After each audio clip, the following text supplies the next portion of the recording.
everybody, I'm Ted Ansher, the Director of Numismatics, and today I have probably my biggest mentor in the coin industry.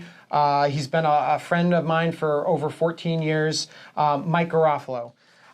He just recently wrote Secrets of the Rare Coin and Bullion Business, and I figured I would give him a call and see if he'd come by the old shop and give us an interview, and I think he obliged. Am I right? You did call, and I did oblige. So just to give our viewers a little bit of background on you, you've been a writer since 1980s. You've been published in multiple journals, a feature writer for PCGS Rare Coin Market Report, and of course you're a frequent writer in the Gray Sheet publications. Can you just kind of tell us a little bit more about your background? The one thing that happened to me is the same thing that happened to a lot of people in my generation. We started collecting coins as a kid. I was very fortunate in that where we lived in Massachusetts, we lived across the street from a little grocery store. And my parents knew the owner of that, and it turned out that once he understood that I was collecting coins, I had a job when I was 8 or 9 years old. Besides being a newspaper boy, I would go over to his store every Friday evening just as he was closing, and he would give me these coffee cans full of his coins, and I could look through those coins, take out anything I wanted, replace it with other coins, and I had to roll it for him. And that was another little side job, but it gave me access to an awful lot of coins that I wouldn't have had, normally as a kid growing up.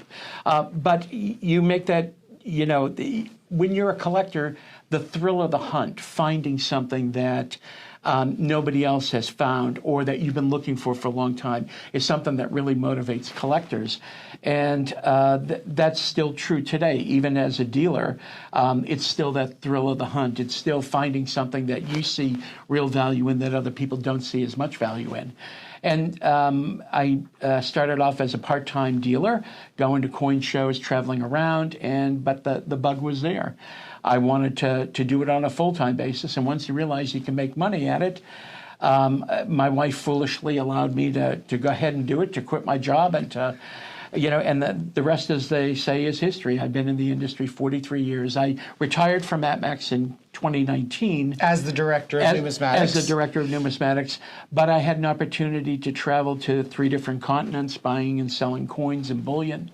And it's been a fun life, even when there's 18-hour days and flights are delayed. It's still a fun life. I've done other things in my life as well, but none of them have that same desire and passion. No matter how much if you really love something, it's easy to do it all the time. Yeah. Speaking of finding coins and change, I still get made fun of almost on a regular basis when I buy something with coins and currency, and I look through all my coins and make sure that there's no double dies or like a radar notes or anything like that. I find great fun in it. Everyone else likes to poke fun at me, but one of these days I am going to find something, and I know I am. So moving along, so we're in the middle of Coin Week. Can you kind of tell us how Coin Week started, or where this all started from? Sure. Actually, the ANA, the American Numismatic Association, the largest collectors organization in the world, started Coin Week. They were the ones who had the idea for it. And one of their members, a dealer from New York, Julius Goodtag, in 1923, was able to convince the ANA to throw their membership weight behind this. And they were able to talk to the Mint at that time and to convince them that this should be a week-long holiday. And it's a holiday of learning about your coins, and to get the general public to look at their coins and to, ask questions about them. Why is this person on the coin? What did he or she do? Or, why has Lincoln been on a coin since 1909? Why did it start then? I mean, there's a million different questions that the average person in the public doesn't know. So that's what Coin Week does, is it reminds everybody that the coins that we have are more than just our pocket change. They actually represent and tell the history of our country. You know, one of the things that you write about in your book is sort of the difference between like numismatic, semi-numismatic, and bullion. What is the difference between those three areas of coinage? Well, you know, bullion items are real easy. Bullion items are those where the value of them is in the precious metals that they contain. There's very little, if any, collector value to them at all. So with a bullion item, if you own an ounce of gold and it goes up, the spot price goes up $100 because of a war or some other seminal event, that item that you own just went up $100. And that's all well and good, and a lot of people start with that. But a lot of them tend to like owning something physical, something tangible, rather than just paper value that you'd have like in stocks or bonds, or even now it's digital value more than even paper value. So, you know, that's why sometimes people like this once they start collecting them, and they'll start to buy more of it. And the thing that happens to them is, well, they like a particular design, and they wonder, gee, are there any other years of these? And that's where semi-numismatic comes in. Semi-numismatic items are items that started off as bullion, but now have some collector value to them. A prime example of that is a 1967 Krugerrand. First year that they were made, if you were around in 67 and you wanted to buy one, you'd pay the spot price plus a premium on it. Today, they bring a large premium because people want them. They were made in limited quantities. So a semi-numismatic item is one that has bullion value, but also has some collector value to it. And then when you get into numismatics, that's rare coins. It doesn't have to have any precious metal. It could be a currency item. It could be made of copper or nickel or non-precious metals. But it could have precious metal value in it as well, too. It's just the collector value is what drives the real value of that coin. One quick example of that is a $4 Stella. Very rare U.S. gold coin, made only for 2 years, made only several hundred of them, and it only contains about a quarter of an ounce of gold, yet the price is in the hundreds of thousands of dollars. You're not buying it for its gold value, you're buying it for the rarity and collector value. So that's really the three basic types of items that you can buy. Sure. So what would, a lot of people come up to me and they say, what should I collect? I've always kind of driven people toward like a typeset, just because it's kind of like one of everything. Can you kind of expand on that a little bit? Sure. I mean, you know, the question that they asked you is one that I've been asked, you know, hundreds of times, you know, over the last 43 years. And whether I was a dealer set up at a show by myself or working for APMEX or wherever, it's a question that collectors really ask a lot is, what should I collect? What should I be collecting? My answer that's in the book and that I've told people for decades is, buy what you like.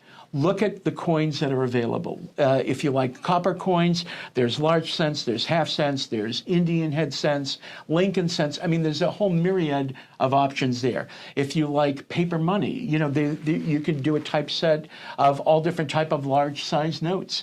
You know, the collection is only limited by the amount of money that you have to spend and your creativity. But the most important thing, though, is for you to buy something that you like and enjoy. Because if you spend your time chasing the hot item in the marketplace, well, what happens when it's not hot anymore and now you bought items and they're worth less? You're not going to enjoy owning them. So the way to really enjoy this hobby, and that's really what it is for you know, a lot of people, is to buy something that you get enjoyment out of. For me personally, I always like U.S. commemorative coins because every single design is different. Some people put together sets of Morgans or sets of Indian cents, and they're all the same. But for me, I just happen to like something because I like the variety of it. Sure. So talking about the book here, why did you decide to write the book, and could you tell us a little bit about the book? Well, I wrote the book for a couple of reasons. The first reason is that it's kind of a collection of questions that I've been asked as a dealer, as a fellow collector, and when I worked here at APMEX. You know, people would see me at a coin show, and we would talk about their hobby, their collections, their investments in it. And they'd want to know, gee, am I collecting the right thing? And it has to really come down to what excites you? What do you like? What designs do you like? What designers do you like? And what can you afford too? I mean, those are all things that limit somebody's ability to collect things. So again, the basic tenet is to collect what you like and what you enjoy.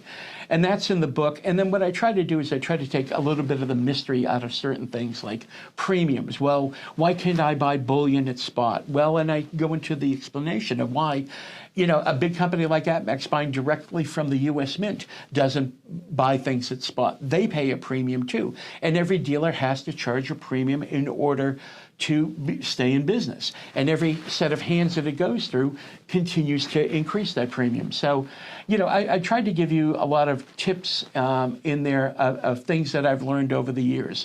One other important thing I'll mention is, too, how to strike up a relationship with a dealer and how to determine whether the dealer really has your best interest at heart or his own best interest at heart. And that's an important thing, too. You want somebody that you can work with, that you can get along with, and who enjoys you and tries to help you with your collecting. So there's a lot of information in there that I've learned over the years, and I like to share it. As you know, I've taught lots of people who are starting to get into this industry, both here and at other places too. And that's one of the things that I really enjoy is teaching and sharing what I've learned over this time. Well, you've certainly been a mentor for me. I can't thank you enough. Great friend.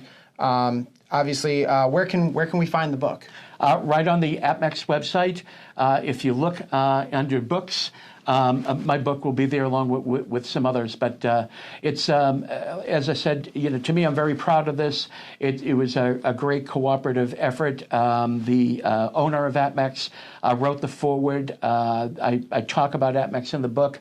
CDN, the Gray Sheet people who've been around since 1960, they went ahead and published it because they like the information in it. And if anybody out there in the audience buys this book, I hope you enjoy it. All right, well, thank you for being here, Mike. You've been obviously my mentor and a friend for nearly 15 years now. I really appreciate you writing the book and spending some time with me. And thank you for tuning in, and we will talk to you soon.